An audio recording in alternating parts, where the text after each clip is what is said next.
And it seems to me for any worldview to be true, to be acceptable, to be rational, Yes. you have to be internally coherent, Yes. and externally correspondent. You have to you correspond with the external world, but you have to also be internally coherent. Absolutely.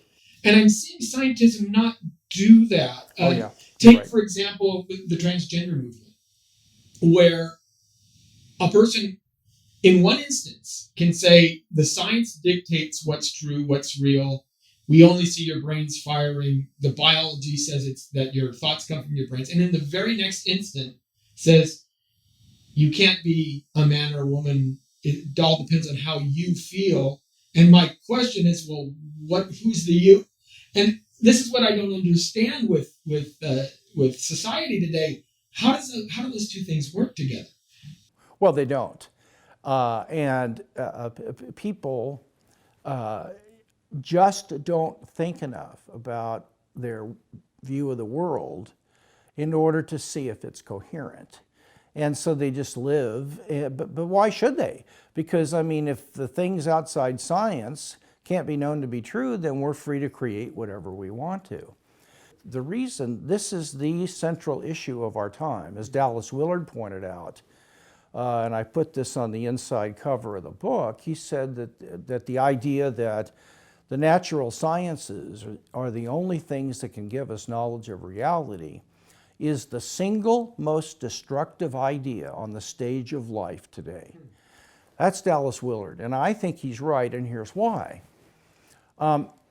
We give authority to people to speak and act in public based on them having knowledge, or at least we assume they have knowledge. And so a dentist can get up in a public venue and give a talk on molars or dental implants, and they have the authority to give you Novocaine and put a crown on your teeth.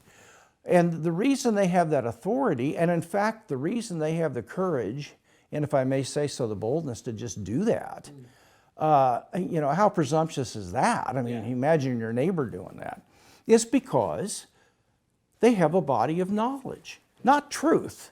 It isn't just truth that matters, because you can have truth that you accept by blind faith. They actually know the truth, and that gives them authority and courage. So it is the possession of, or at least the perceived possession of knowledge, not simply mere true beliefs accepted by kind of our blind faith, that's what gives people authority to act in public. If my dentist said to me, look, I'll be honest with you, I don't know a thing about molars, honestly, but I don't want you to be concerned. I have a bunch of very, very deeply held personal feelings and beliefs about molars that are extremely meaningful to me.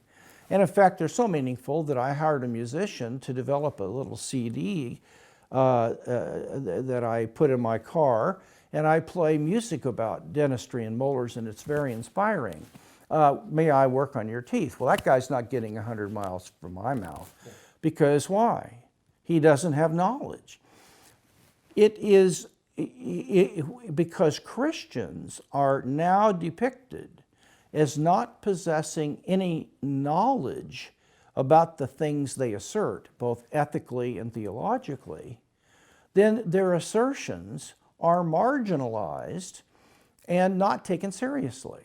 And so Christians don't have authority any longer because they don't have knowledge, allegedly.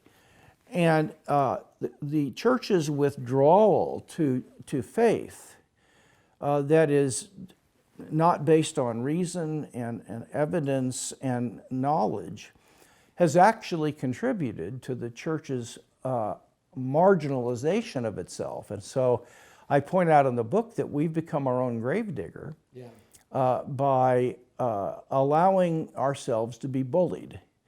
And it's time for that to stop. I want pastors to have the same authority as our doctors and our physicists when they speak about issues in their realm of expertise, biblical and theological and ethical issues, so that they're taken seriously. But when does the news ever consult a minister or a theologian to give a view of what's happening in our culture, or what would be the right thing to do here? They consult psychologists and psychiatrists and people like that. I'm not against that, but I'm against it being like this. Thank you for watching this Come Reason video. I hope you enjoyed it. If you'd like to see more videos like these, consider subscribing to our Come Reason YouTube channel by clicking on the subscribe button. And you can follow us on social media. Lastly, if you'd like to help keep these kinds of videos free, consider providing a donation by clicking on the donation button beside me. Thank you.